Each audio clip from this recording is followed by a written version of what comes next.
All right, so I wanted to take a break from the walls and come to the windows and the doors. So got the base color, as you can see, that base color gray down, which we do pretty much for everything. And so what I want to do now is start adding the finishing touches. Ultimately, these are going to be that avocado color. I think that would be a nice contrast with the brickwork.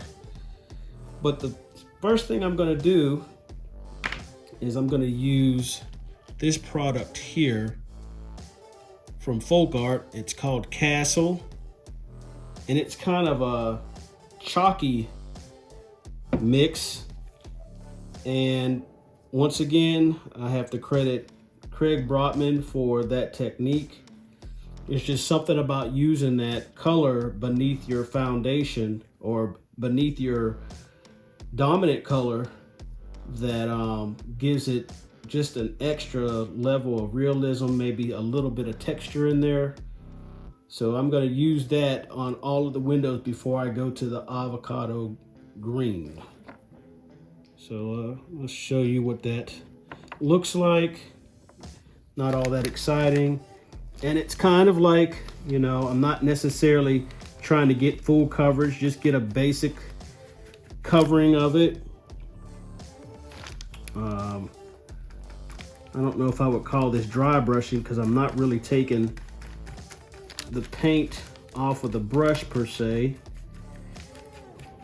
But eventually there will be shades, variations of the color as you pull it down. It's not going to all be, I guess, opaque, if you will. So there's 3 windows on each of these sprues. So I'm just going to go straight down.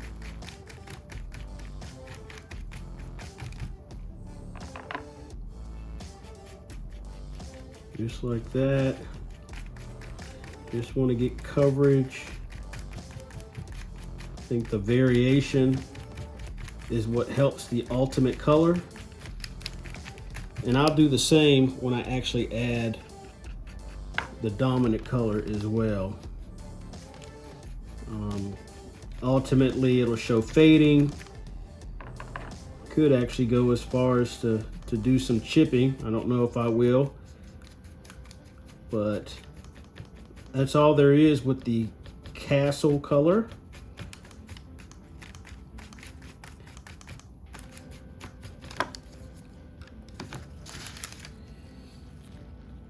So pretty random,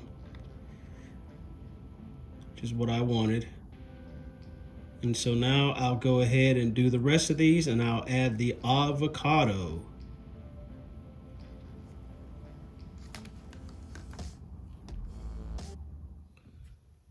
All right, here are the windows ready to go. And as you can see, I've got the Castle color, but also I've went ahead and added that green avocado, which is a deco art color.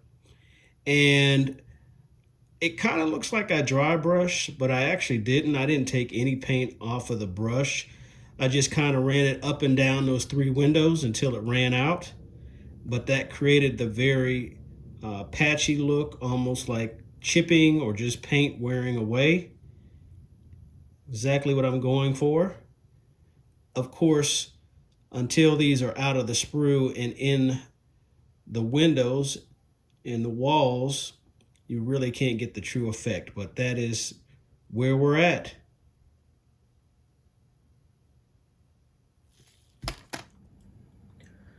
All right, I thought I would take a little break from the walls for now and start looking at some of the details. The devil is in the details, so I want to make sure I do all these pieces justice. So what we have first on the right here is, it's a kit, a detail kit for your roof.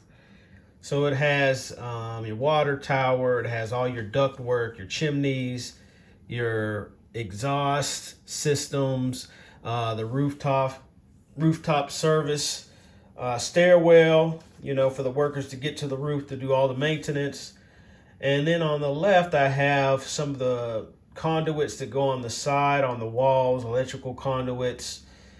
We've got, it looks like even a window bar with bars to go across your windows. Let's see, we got some fans. All those details. That's another reason why I stopped with the walls or the windows, because some of these are actually going to go into the windows as well. So the first thing to do with those is go ahead and get a primer on them. I'm going to probably use a darker primer for the rooftop, and I may use, I'm not sure what I'm going to use for the fans and all of those window pieces on that. I'll probably use the same thing, but either way they have to get primed. So that's what I'm going to do next, and we'll be back.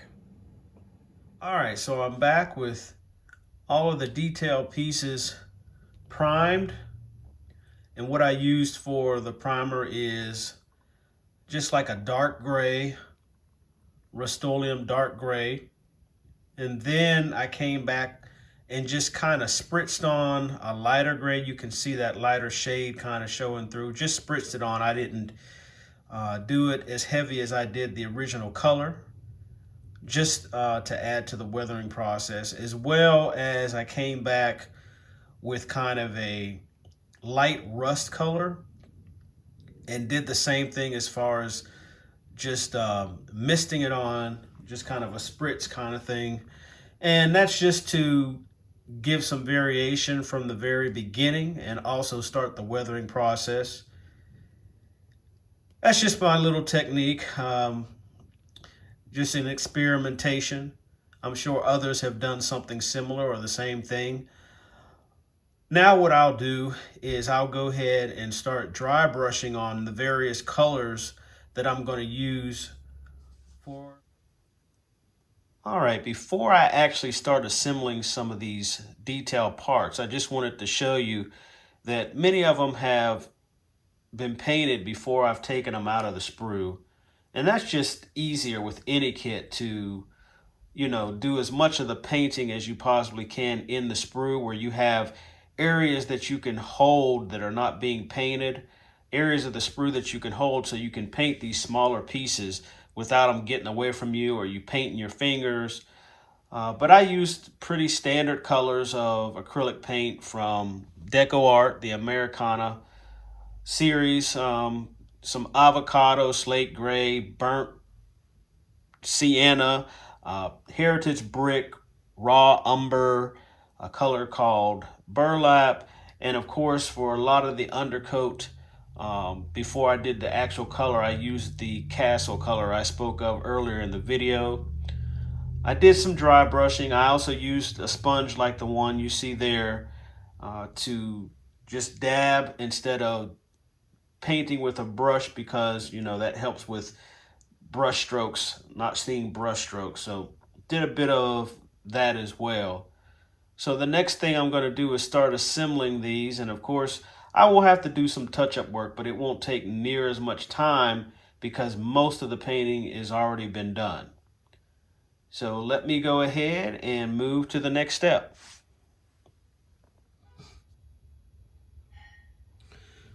Okay, so I am back with all of the windows in and also the details in the windows. So for instance, on this one, you can see where I've put the windows in, the seals, and also this brick is probably blending in pretty good, but in the center you see the brickwork that I put in. These actually come already installed, and you can decide if you want to leave them in or not. So on this one, I left it in. And then here's another sample of a wall. And I tried to, do some variation. You don't want everything to look the same. So here we got the brick pattern in one of the windows, and then the wood, and then on the right you see the vent over top of the window work. And actually later on I'll push those vents out. I'm going to try to push them out as if they're opened.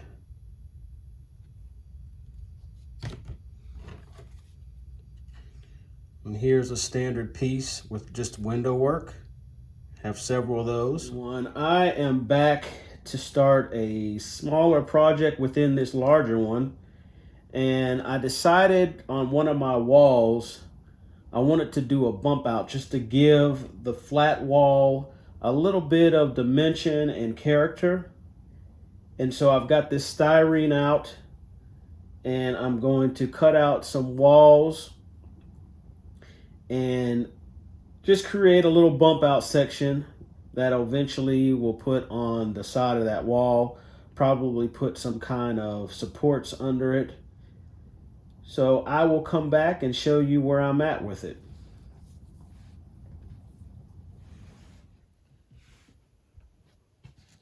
All right, here's that little bump out that I told you about. It took me no time at all to just construct this little section. Just kind of came across my mind as I was thinking about the building being in place, and my imagination kind of took over. So all I have to do is add the roof, and I just recently, before I came back to this segment, put these little sections of styrene here to attach to the little ceiling that's going to go there, and just cut off a piece here of styrene. Now this is not going to fit even. I do want some overhang, but none in the back because this is going to fit snug up against the wall section. So I'm going to go ahead and just use my Plastruct weld here, which is great for styrene. And just put some on here and hope that I don't embarrass myself on screen. I'm going to go ahead and attach this and make sure it's pretty centered. Get that all nice and snug there. Hold it down in place. All right, and there you have it. Just like that. So this just needs to be painted up. A little detail, of course, the window has to go in. I'll do some roofing, and then this will be ready to install on the wall. All right, here's a little interim update. And the building, this section went together pretty smoothly. And as you can see, I have the windows aligned from the bottom floor all the way to the top. Now, the issue is the tabs that you see over here on the right and the left.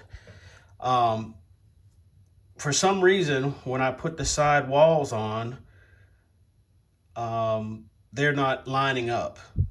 And I just don't see any way around it if I keep these windows aligned like I want them. So I'm gonna have to do some modifications on some of these tabs, taking some of them off and gluing the side walls there in different areas. I don't know if that makes sense to you at this point, but in order to have those walls that are going to come off from the ends here, I'm going to have to make some alterations to those tabs and actually glue those side walls on differently to have them line up. So I don't know if that is my mistake or that's just what you have to do to have the walls configured like I want to. Either way, it's not going to be life-changing to do that. So I'm going to get back and we'll come back with another update.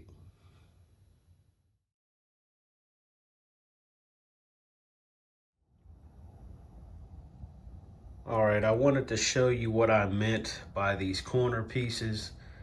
I did put an image up of what they looked like when you try to install them without making these modifications. But as you can see, I have them aligned so that they line up with this front panel. But I had to do a bit of trimming. And all of these openings that you see will be covered up by the building trim. So I think came out pretty good. All right, so let me get to assembling the rest of the building.